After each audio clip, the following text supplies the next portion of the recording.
tableau à mes 50 ans. Et puis j'étais en admiration devant cette œuvre. J'ai dit qui est ce peintre, j'aimerais bien le connaître. Et puis j'ai dit à mon épouse, entre nous, en tête à tête, j'ai dit j'aimerais bien faire de l'art. Et comment faire de l'art, soit de la sculpture, de la peinture. Et mon épouse, elle a capté ce message-là. Elle m'a offert une boîte de peinture. Et chez moi, dans mon appartement, j'ai ouvert une fois cette boîte pour l'admirer. Et j'ai eu un petit message qui est sorti, mais c'était entre la boîte et moi. Ce petit message est sorti et ce message m'a dit, tu sais ce que c'est, un génie?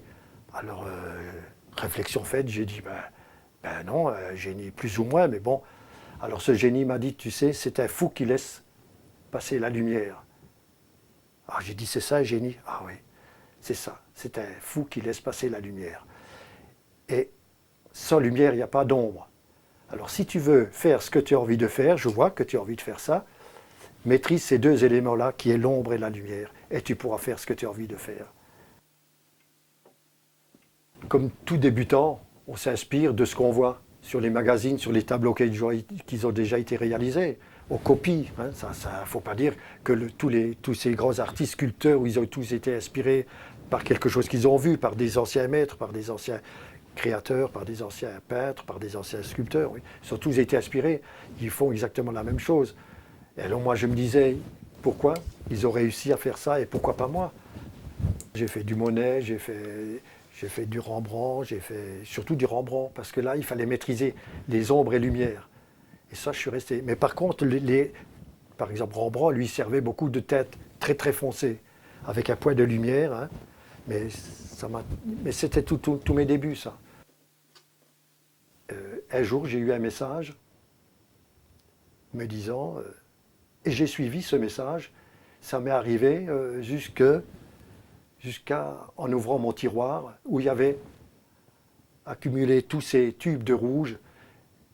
Et ceux-ci m'ont dit, mais on sert à quoi, nous, finalement? On est là, on sert à quoi? Alors, j'ai dit, ben oui, je vais vous servir. Oui, je vais vous servir. Et finalement, grâce à eux, j'ai pris cette matière rouge qui est là, je l'ai appliquée sur mon support, j'ai mis tout un ensemble de rouge. J'ai dit, mais c'est fantastique. Je ne me suis même pas posé la question si ça va plaire ou ça ne va pas plaire. Finalement, ce rouge que j'ai mis, c'est pour moi. Moi, le rouge, pour moi, c'est quelque chose de puissant, c'est le plus fort. Après le rouge, il n'y a plus rien, quoi.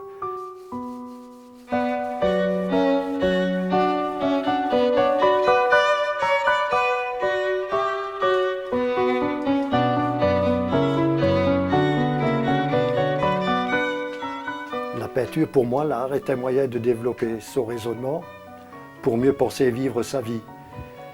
Et ma vie, c'est quoi? C'est la liberté de m'approcher, de m'éloigner des gens, du positif et du négatif. Ça, c'est ça. Je trouve que c'est une ambiance communicative entre la toile, le support, qui va être finalement... Le support, il est là, c'est pour supporter quelque chose, pour aboutir à quelque chose. Alors de cette toile, on va lui mettre une matière pour les accompagner, l'accompagner. Et puis elle est qu'heureuse, finalement, la toile. Hein. Elle est là, elle contribue à quelque chose. Alors, donc, regardez, là, c'était blanc. Et aujourd'hui, il y a de la matière, là. Il y a du rouge, il y a du beige, il y a toute une sculpture qui est là. C'est ça, et c'est tout un ensemble. Quand je commence une œuvre, je dis, mais je suis libre, ça m'évite de réfléchir, je ne réfléchis pas, c'est instinctif, ça. C'est ma liberté, mes mouvements, mon esprit me dit, mon mécanisme en moi, c'est de le faire sans réfléchir. Si je dois réaliser l'œuvre que j'ai déjà faite, on me dit, écoutez, par exemple, on me dit, on aimerait bien cette œuvre, elle nous plaît beaucoup, mais elle est trop grande ou trop petite, est-ce que vous pouvez me la refaire? Parfois, j'accepte, mais parfois, je dis non, parce que pour moi, ce n'est plus une liberté. À ce moment-là, je suis obligé de prendre ce phénomène de dire, il faut que je réfléchisse.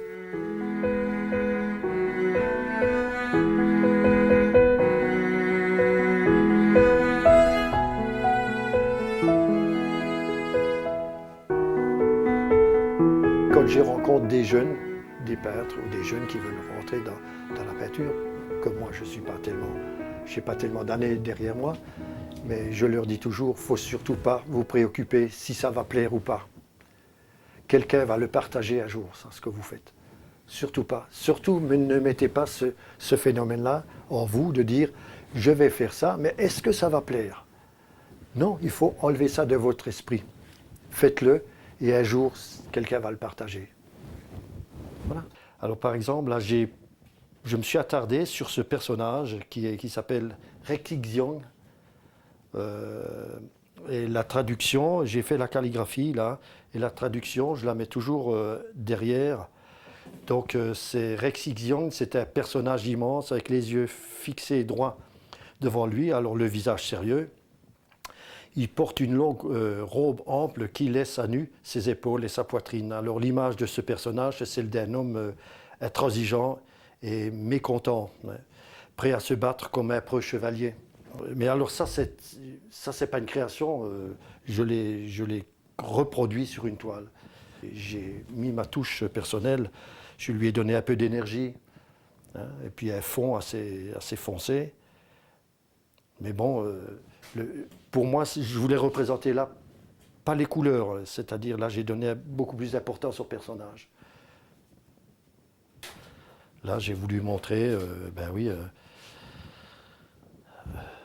l'amour éternel entre une mère et un enfant, quoi. J'ai voulu me lancer un défi, c'est différent des autres, quoi. Ben voilà, c'est particulier. Donc cet enfant qui vient dans ce monde et il ne sait pas ce qu'il attend, hein, ça c'est sûr. Chaque chanteur, chaque interprète, il faut qu'il ait, je veux dire ça, un critique. Soit les spectateurs qui sont critiques, et moi j'ai choisi, c'est mon épouse qui est la meilleure critique, elle est indispensable. Je l'ai choisie parce que c'est la plus proche déjà, et finalement elle a le feeling de représenter tout amateur de ma peinture, qui est susceptible de les observer, et elle a ce feeling-là que moi, ben oui, je m'aperçois qu'elle est importante. Et dès qu'elle vient, elle me dit, ça c'est bon, c'est pas bon. Et si elle me dit que c'est pas bon, eh ben, ça s'avère que c'est pas bon. Celui-là, j'aime bien, parce que celui-là, il est...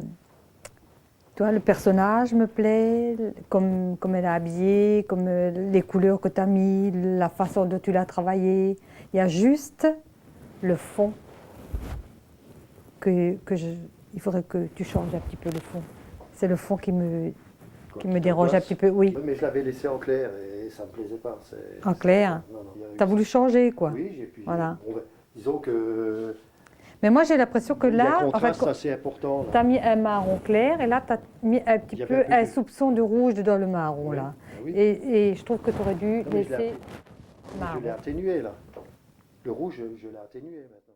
Je l'écoute et c'est vrai, quand elle me dit « fais ça », je pense que si tu mets, moi je ne peux pas le mettre, mais toi fais-le, parce que tu es plus habile que moi, mais je sais que ça sera bien. Et c'est comme ça que je peux progresser. Et je l'écoute et au final, j'ai dit oui, encore entre... Je me dis à moi-même, oui, encore une fois, elle a gagné et c'est bien. Mais c'est indispensable, une critique.